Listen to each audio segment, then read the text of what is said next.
اعوذ باللہ من الشیطان الرجیم بسم اللہ الرحمن الرحیم رب اشرح لی صدری ویسر لی امری واحلل عقدۃ من لسانی یفقہوا قولی۔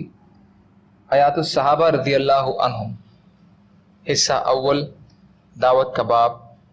حضور صلی اللہ علیہ وسلم کا اہل نجران کے نام خط، باقی کا حصہ۔ البدایہ حصہ 6 پیج نمبر 55 میں اس کے بعد کا یہ مضمون ہے کہ حضرت ابو سفیان بن حرب اور حضرت غیلان بن عمرو اور بنی نصر کے حضرت مالک بن عوف اور اقرع بن حابس حنظلی اور حضرت مغیرہ رضی اللہ تعالی عنہ اس معاہدے پر گواہ بنے اور آپ صلی اللہ علیہ وسلم نے یہ معاہدہ لکھوایا۔ معاہدہ نامہ لے کر وہ نجران کو واپس چل پڑے۔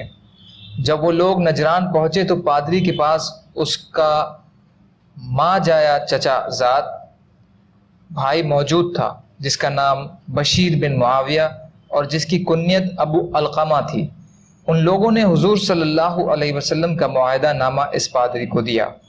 یہ پادری اور اس کا بھائی ابو علقمہ دونوں سواری پر جا رہے تھے اور پادری حضور صلی اللہ علیہ وسلم کا معاہدہ نامہ پڑھ رہا تھا کہ اتنے میں بشیر کی اونٹنی ٹھوکر کھا کر منہ کے بل گری اور بشیر بھی گر گیا، اور اس نے حضور صلی اللہ علیہ وسلم کا صاف نام لے کر حضور صلی اللہ علیہ وسلم کے لیے ہلاکت کی بد دعا کی۔ اس میں اشارے یا کنائے سے کام نہیں کیا۔ اس پر پادری نے اس سے کہا کہ اللہ کی قسم، تم نے ایک نبی اور رسول کی ہلاکت کی بد دعا کی ہے۔ اس جملے سے متاثر ہو کر بشیر نے پادری سے کہا کہ اگر وہ واقعی نبی اور رسول ہیں تو پھر میں اللہ کے رسول کی خدمت میں حاضر ہونے سے پہلے اپنی اونٹنی کے کجاوے کی کوئی بھی گرہ نہیں کھولوں گا۔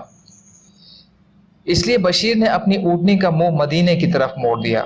پادری نے بھی اپنی اونٹنی کا منہ موڑ دیا اور اس سے کہا ذرا میری بات سمجھ تو لو۔ میں نے یہ بات ڈرتے ڈرتے صرف اس لیے کہہ دی کہ تاکہ میری طرف سے عربوں کو یہ بات پہنچ جائے کہ ہم نے آپ کے حق ہونے کا مان لیا ہے، یا ہم نے آپ کی آواز نبوت کے دعوے کو قبول کر لیا ہے، اور یا ہم نے عاجز ہو کر آپ کی بات کا اقرار کر لیا ہے، جس کا تمام عربوں نے بھی اقرار نہیں کیا، حالانکہ ہم عربوں میں زیادہ عزت والے اور زیادہ گھروں والے یعنی زیادہ آبادی والے ہیں۔ بشیر نے ان سے کہا کہ نہیں، اللہ کی قسم، جو بات تم اب کہہ رہے ہو میں اسے کبھی نہیں مانوں گا۔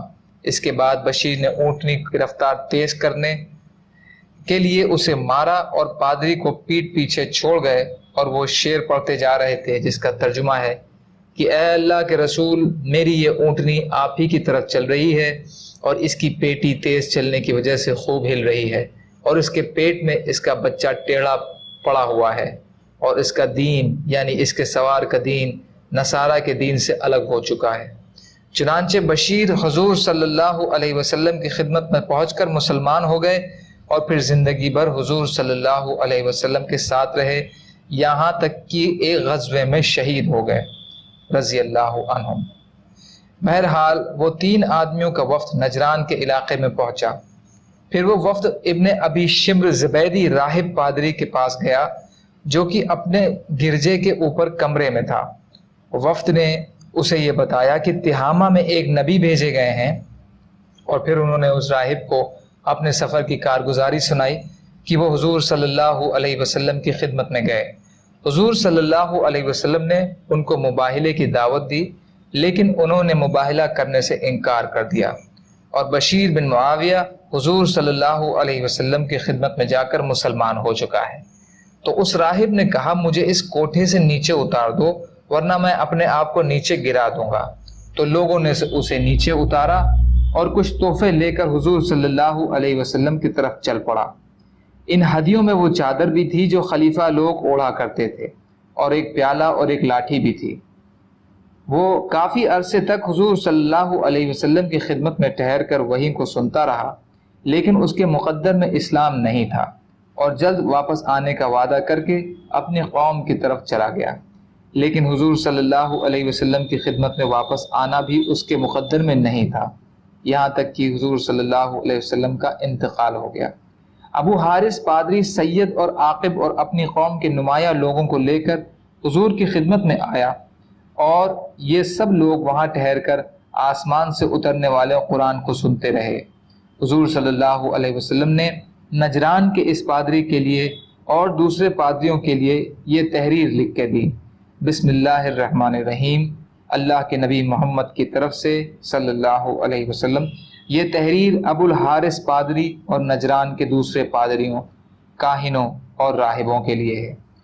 تھوڑی یا زیادہ جتنی چیزیں ان کے قبضے میں ہیں وہ انہی کے پاس رہیں گی۔ ان سب کو اللہ اور اس کے رسول نے اپنی پناہ میں لے لیا ہے۔ کسی پادری، راہب اور کاہن کو ان کے منصب سے نہیں ہٹایا جائے گا، اور ان کے حقوق اور ان کے اقتدار اور ان کے عہدوں کو نہیں چھینا جائے گا۔ اللہ اور رسول کی یہ پناہ اس وقت تک ہے جب تک کہ یہ ٹھیک ٹھیک چلیں اور لوگوں کے ساتھ خیر خواہی کرتے رہیں۔ نہ ان پر ظلم کیا جائے گا، نہ یہ کسی پر ظلم کریں۔ حضرت مغیرہ بن شعبہ نے یہ تحریر لکھی تھی۔ حضور صلی اللہ علیہ وسلم کا بکر بن وائل کے نام خط۔ حضرت مرثد بن زبیان رضی اللہ عنہ فرماتے ہیں کہ ہمارے پاس حضور صلی اللہ علیہ وسلم کا خط آیا۔ ہمیں اپنے قبیلے کے کوئی ایسا آدمی نہیں ملا جو خط کو پڑھ سکے، اس لیے قبیلہ بنو زبیہ کے ایک آدمی نے یہ خط پڑھ کر ہمیں سنایا۔ خط کا مضمون یہ تھا، یہ خط اللہ کے رسول صلی اللہ علیہ وسلم کی طرف سے بکر بن وائل کے نام ہے، تم لوگ مسلمان ہو جاؤ، سلامتی پالو گے۔ یہ حدیث ہیثمی کی ہے، حصہ 5، پیج نمبر 305۔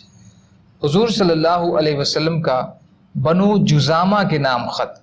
حضرت معبد جزامی رضی اللہ تعالی عنہ فرماتے ہیں کہ حضرت رفاع بن زید جزامی رضی اللہ عنہ حضور صلی اللہ علیہ وسلم کی خدمت میں گئے۔ آپ نے ان کو ایک خط لکھ کر دیا جس میں کا مضمون تھا کہ یہ خط لکھ کر محمد الرسول اللہ صلی اللہ علیہ وسلم نے رفاع بن زید کو دیا ہے۔ میں ان کو اللہ اور رسول کی طرف دعوت دینے کے لیے ان کی قوم اور جو ان میں گنے جاتے ہیں ان کی طرف بھیج رہا ہوں۔ جو ایمان لائے گا وہ اللہ اور اس کی رسول کی جماعت میں داخل ہو جائے گا، جو نہیں لائے گا اسے 2 مہینے کی مہلت ہے۔ جب یہ اپنی قوم کے پاس آئے تو سب نے ان کا کہنا مان لیا۔ ہیثمی حصہ 5، پیج نمبر 310، اصابہ حصہ 3، پیج نمبر 441۔